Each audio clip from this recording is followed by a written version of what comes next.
کۆچبەران لە نێوان بەرداشی لۆکاشینکۆ و حکوومەتی هەرێمی کوردستاندا هەمووان بینەری دیمەنی کارەساتباری کۆچبەران بووین لەسەر سنوورەکانی پۆڵەندا و بیلاڕووسیا. کۆچبەران هیچ داواکاریەکیان نەبوو جگەلەوەی دەربازی سنوورەکانی یەکێتی ئەوروپا بن، بەڵام حکوومەتی هەرێمی کوردستان و بە دیاریکراویش پارتی دیموکراتی کوردستان لە پەرلەمان و حکوومەتی هەرێم داواکاریان لە پەنابەران هەبوو. زەخترین داواکاریش گەڕانەوەیان بوو بۆ هەرێمی کوردستان، گەڕانەوەیەک کە دەیانویست بیکەنە هۆکاری پەردەپۆشکردنی ئەو هۆکارانەی کە کۆچەکەیان دروست کردووە. لە ڕۆژانی بڵاوبوونەوەی ڤیدیۆی کارەساتباری کۆچبەران لە هەرێمی کوردستان، هەڵمەتێکی ڕێکخراوی حکومی و حیزبی لەلایەن پارتیەوە دەستی پێکرد بۆ ئەوەی نیشانی جیان بدرێت لە هەرێمی کوردستان هیچ کێشەیەکی سیاسی، ئابووری و ئازادی ڕادەربڕین بوونی نییە. کەم ڕۆژە بووە بەرپرسێکی حکوومەت داتایەک لەبارەی ڕەخساندنی هەلی کار نەخاتە ڕوو بۆ ئەوەی بۆ جیهانی بسەلمێنێت کە ئەگەر کۆچبەرەکان دۆخی ئابووریان کردە کەیسێک بۆ جێهێشتنی هەرێم، ئەوە کەیسەکەیان دوورە لە ڕاستیەوە.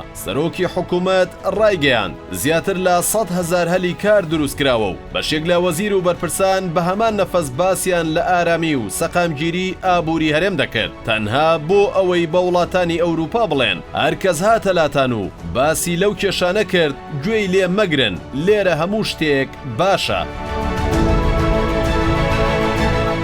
کەیسی کۆچبەران وەک چۆن ئێستا لە بیلاڕووسیا ڕەهەندێکی سیاسی وەرگرتووە و ئەلێکساندەر لۆکاشینکۆی سەرۆکی ئەو وڵاتە بۆ فشار خستنە سەر ئەوروپا بەکاری دەهێنێت تاوەکو سزاکانی سەر بیلاڕووسیا هەڵبگرن. لە هەرێمی کوردستانیش حکوومەتی هەرێم بۆ سپیکردنەوەی نادادی و بەرتەسەکردنەوەی ئازادیەکان و خراپی دۆخی ئابووری بەکاری دەهێنێت. بە شێوەیەکی ڕێکخراو پارتی سەرجەم دامەزراوەکانی خۆی بەکارهێناوە بۆ ئەوەی نیشانی جیانی بدات. هیچ کەم و کوڕیەک لە حکومڕانی لە هەرێمی کوردستان بوونی نییە تاوەکو هاوڵاتیان وڵاتی خۆیان جێبێڵن. حکوومەتی هەرێم دەیەوێت لە دەرەوەی هەرێمی کوردستان دژی کۆچبەران لۆبی دروست بکات. بۆ نمونە مەسرور بارزانی سەرۆک وەزیرانی هەرێم لەگەڵ میگەل بێرگەر وەزیری دەوڵەت لە وەزارەتی دەرەوەی ئەڵمانیا کۆبەوە و با گوێرەی ڕاگەیەندراوێکی حکوومەتی هەرێم وەزیری دەوڵەتی ئەڵمانیا سوپاسی حکوومەتی هەرێمی کوردستانی کردووە بۆ ئەو ڕێکارانەی گرتوێتە بەر لە بەرامبەر ئەوانەی بازرگانی بە مرۆڤەوە دەکەن و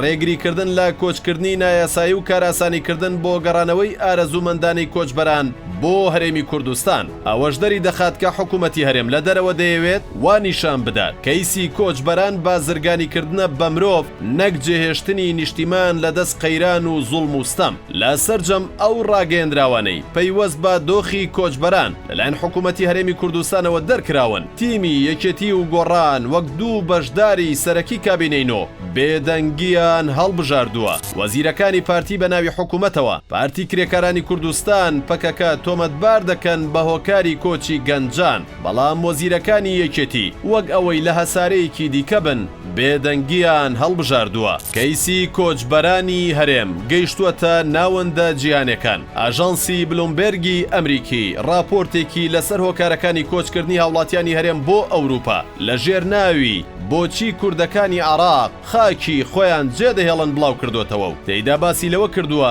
هەرچەندە ناوچەکە لە ڕووی ئەمنیەوە سەقامگیرە، بەڵام بڵاوبوونەوەی گەندەڵی لەسەر تاسەری عێراق و مەیلی هەولێر بەرەو دیکتاتۆری بوون و دەمکوتکردنی بەرهەڵسکاران و ڕۆژنامەنووسان وایان کردووە خەڵک بیر لە کۆچکردن بکەنەوە. لۆبی ئەم جارەی حکوومەتی هەرێم بۆ کەیسێکی نەتەوەیی نییە، بەڵکو لۆبیەکە دژی ئەو کۆچبەرانەی لەسەر سنوورەکان خەریکە ڕق دەبنەوە. بە گوێرەی زانیاریەکانی شارپرێس بەشێک لەو وڵاتانەی بوونەتە دەواازەی گەیشتن بە ئەوروپا لەلایەن بەرپرسانی هەرێمەوە خەڵک دانراون بۆ ئەوەی کۆچبەران لە گەشتکردن پاشگەز بکەنەوە و کۆمەڵێک پاسا و دەخرێتە بەردەمیان. ئەو کەسانە بە شێوەیەکی ڕێکخراو کار دەکەن و بە کۆچبەران دەڵێن کۆچەکەتان ڕێگەی هات و نەهاتە و مەترسی مردنتان لەسەرە و بگەڕێنەوە بۆ هەرێمی کوردستان. لە ماوەی ڕابردوودا شارپرێس قسەی لەگەڵ ژمارەیەک کۆچبەر کردووە لەسەر سنوورەکانی بیلاڕووسیا و پۆڵەندا کە باسییان لەوە کردووە کەسانێک بە شێوەیەکی ڕێکخراو خزێنراونەتە نێو کۆچبەرانەوە کە کاریان تەنها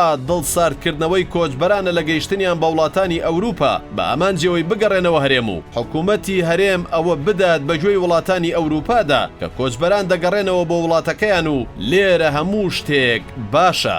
بەرپرسانی حکوومەتی هەرێم چەند جارێک باسییان لەوە کردووە کۆچبەران بوونەتە تانە بۆ هەرێمی کوردستان و ناوبانگی حکوومەتی هەرێم لە کەدار دەکەن و نابێت ئەم بابەتە بەردەوام بێت. هەر هەموو هەوڵێکیان خستۆتە گەڕ بۆ ئەوەی وای نیشان بدەن ئەوانەی کۆچیان کردووە هەڵ خەڵەتێنراون و حکوومەت لە هەوڵی پوچەڵکردنەوەی کارێکی مەترسی داردایە و وەک دەستکەوت دەیفرۆشێتەوە بە وڵاتانی ئەوروپا بەپێی هەندێک سەرچاوەی تایبەت و قسەی بەشێک لە کۆچبەران. باز لەوە دەکرێت کە حکوومەتی هەرێمی کوردستان پەیوەندی کردووە بە وڵاتانی یەکێتی ئەوروپاوە و وای پێوتون کە بەشێک لەوانەی کۆچیان کردووە کەسانی دەرچوو لە یاسا و تیرۆریستن و ئەو مەبەستێتی ئەو لێشاوە نەگاتە ئەوروپا و پشێوی لە نێو وڵاتاندا دروست نەبێت. لە کاتی گەڕانەوەی ژمارەیە کۆچبەریشدا بۆ هەرێمی کوردستان میدیاکانی نزیک لە حیزبە دەسەڵاتدارەکان و بەرپرسانی حکوومەت باشکرا و بە شێوەیەکی ڕێکخراو کاریان لەسەر ئەوە کرد وێنەیەک نیشان بدەن کە کۆچبەران ڕزگاریان بۆ لە هەوڵێکی خەڵەتاندن و